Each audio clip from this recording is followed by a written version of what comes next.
Hey, what's going on, everybody? It's Roy Marcus from Team Takeover, and today I'm coming at you with a Ginyu Ape deck profile that I piloted last night at P2 Collectibles tournament for Dragon Ball Super for the week. And I just want to say huge shout out to them. They handled a fantastic turnout of 22 people very smoothly. Huge shout out to P2 for running another great tournament. They are super awesome. If you're ever in Muncie, I suggest that you check them out. But I piloted Ginyu. Honestly, guys, I scrubbed out. I went 3-2 in a 5-round event. There were 22 people there, and yeah, I made some bad deck choices, to be honest with you guys. I just made some bad deck choices, and I will explain those bad choices at the end of the deck profile. But without further ado, let's get into the turn report side. So I played against Mono Green Vegito, the new one from set 3, the new Vegito from set 3, and I dispatched that pretty quickly. And then I played against SS3 Apes from my friend Brandon. Huge shout out to him. He actually ended up winning the whole tournament.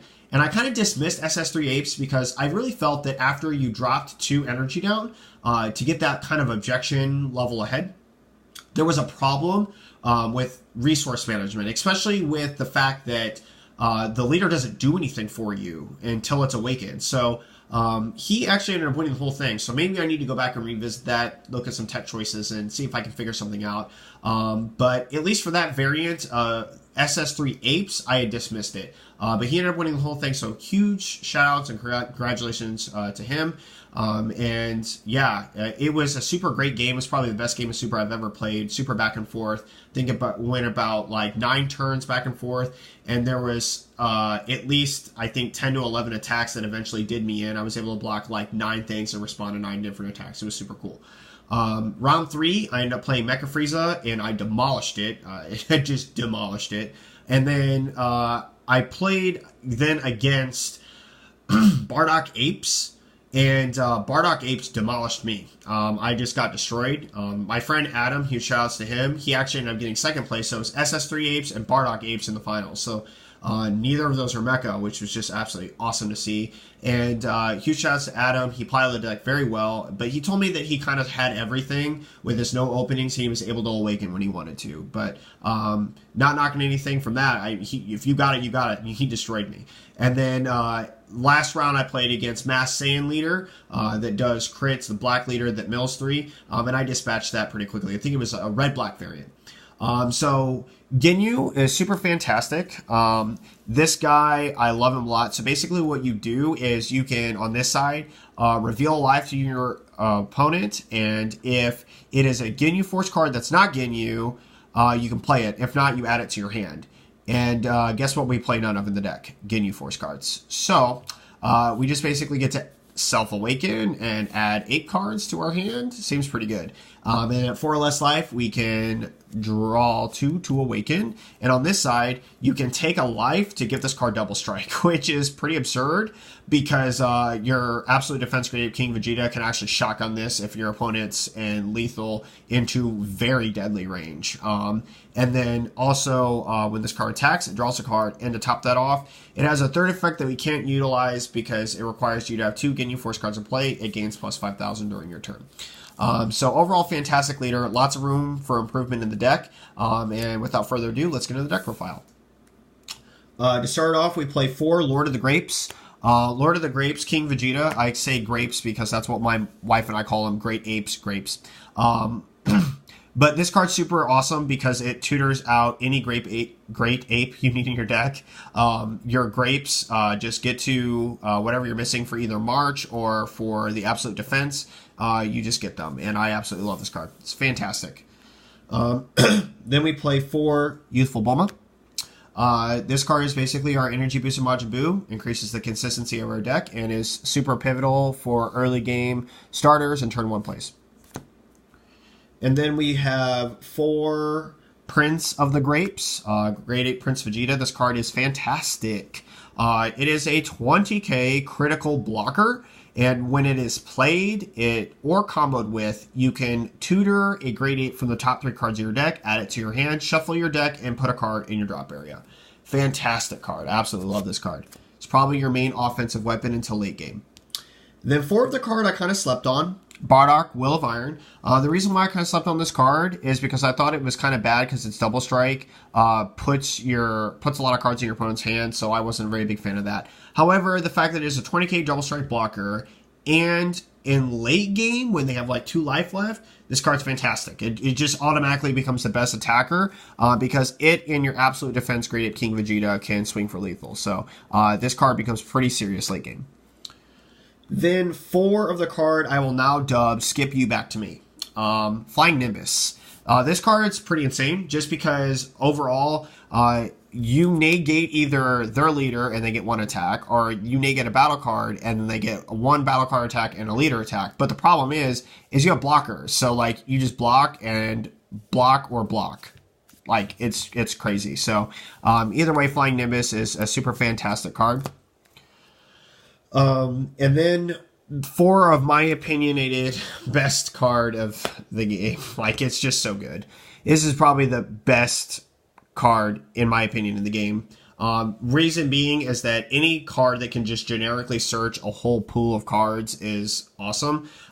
So this card, Planet Vegeta, or Planet of the Grapes, as my wife and I call it, basically what this card does is it searches, when it's played, any Saiyan that has an energy cost of 4 or less of any color, which is, that pool is of cards is insane.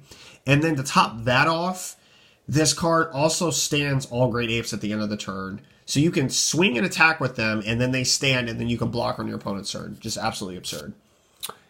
And then 4 of, in my opinion, the most broken card in the game, March of the Grapes, or March of the Great Ape. The reason why this card is just absolutely busted is because inherently you get to summon 2 cards that are 4 cost. This card costs 4. You get to play 2 Great Apes from your hand. Both of them are 4 cost. And those are double strike blockers. They are critical blockers. They are both have 20k, and with Great Ape King Vegeta, they have barrier. And if that wasn't bad enough, this card draws 2 cards after you play it. Like, oh, this card's so good. It's so busted. And it's absolutely fantastic and pretty much backbreaking whenever it resolves multiple times against your opponent. And then we play 4 Unbreakable Super Saiyan Son Goku. The reason why we play this card in here is just because it becomes a 0 cost 10k that allows you to draw a card when the Great Ape King Vegeta's on board. And then we play 3 Cold Bloodlust. It's one of the benefits of actually being able to play Ginyu, and it's absolutely fantastic. Just being able to stop Zeno the Plane God, chain attack Trunks to bring that Plane God in. You can stop key pivotal parts in your opponent's plays, as well as you can Shugesh incoming cards, or you can just Bloodlust things like Ultra Instinct, or that SS3 Bardock that just destroy you, or any Trunks that would like bring in Haru Haru, or Haru Haru himself. And then we play 4 Absolute Defense Great Ape King Vegeta. Now, the reason why this card's in a different sleeve is because this card and every card I'm talking about in the deck profile will be altered. So this is the start of everything that will not be played. And I'll talk more about that here in a minute. But basically, this card's MVP. You can evolve it on top of your Lord of the Great Apes, King Vegeta, for basically 3, which is super awesome because most cards that can evolve are only 1 energy cost less. But this card's super great. It is 25k double strike. It gives all yellow Saiyans on your board barrier and reduces the cost of all Saiyans in your hands combo cost by 1, which is fantastic. And then 4 Unwavering Solidarity Shugesh. It is obvious why we play this card. We can bring an Explosive Spirit, and we can play Lord of the Great Apes King Vegeta off this card and get that search that we need for whatever missing piece. However, there are issues with it, and I'll discuss that here in a moment. Then 4 Explosive Spirit Son Gokus.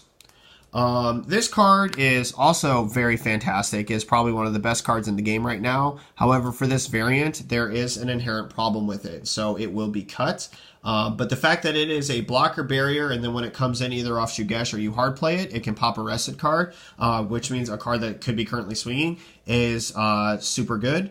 And the fact that it also stands itself is great. I actually swung with 3 of these today, and they stood themselves without Planet Vegeta, which is really cool. And then we play 3 No Openings Son Goku. This card is Honestly, in this variant, terrible. This was a mistake to play. The reason is because the only way this card actually comes into the board is during your turn. And I'll talk about more of why that's a detriment to this deck. But the fact that it doesn't come in on your opponent's turn as free combo fodder when your Absolute Defense King Vegeta's on board is pretty bad. So that's it for the deck profile. Let's get into why I am no longer playing these 4 cards. And we'll start off with the easy ones. So let's just start off with this. Why no openings is bad. Aside from the fact that it can't come in on your opponent's turn and it has to get its effects on your turn, the primary reason that I thought this was initially good is because it's like extra self-awakening. But the problem is it's not the self-awakening that I thought it would be, being able to come in on my opponent's turn, so it doesn't stay, it just goes to the drop area. As well as the fact that because I have self-awakening, it increases the tempo of that on my turn, which is actually really bad. Basically because apes have a 3, 4, 5 turn curve that kind of needs them to get going. And if my leader is nearly dead before we even get there, Houston, we kind of have a problem. So no opening Son Goku is immediately going to be cut.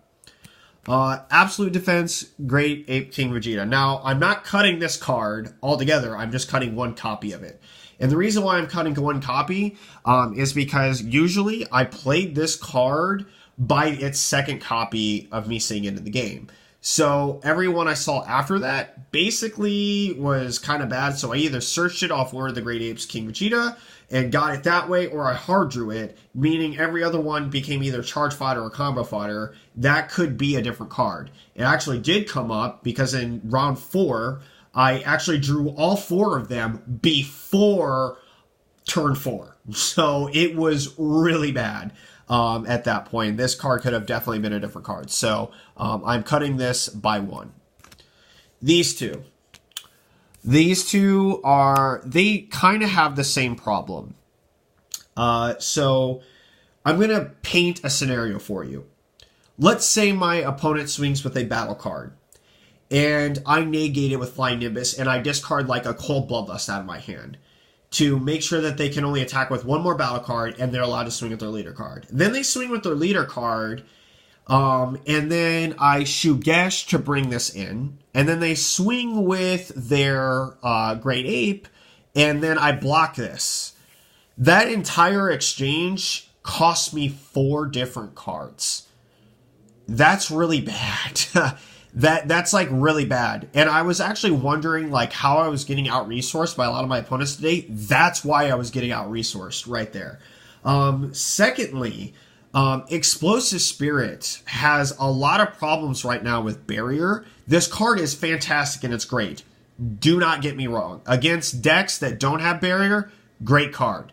Against decks that have Barrier, like Apes, Majin Buu, and basically anything that could have Barrier, this card has a lot of problems because at that point, if I have this combo in hand, I'm actually having to bring this in at inoptimal times. So let me explain. Like if there is a Prince Vegeta on my opponent's side of the board and the Great Ape King Vegeta is right next to it, that means whenever this card swings, if I want to block this, I actually have to bring it in now or it will be late.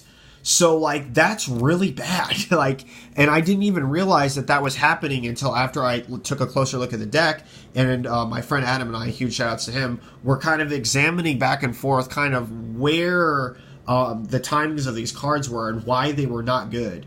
In fact, he told me most of the day, throughout the day, he would end up charging this if he was playing against Apes. So I thought that that was enough reason and cause to actually cut it to try other cards. So let me know what you guys think of this deck profile down below. Let me know any tech choices you would make that are different. I am solidly convinced that these cards are fantastic and great cards, but they have their problems right now, and I'm not sure that right now is the time to be playing them. So let me know any tech choices you guys have or adjustments you would make, or if you have another way of thinking about it that I can keep playing them. And that is my Ginyu Ape deck. Thanks for watching, guys. Happy Easter. This is Marcus from Team Takeover, signing off.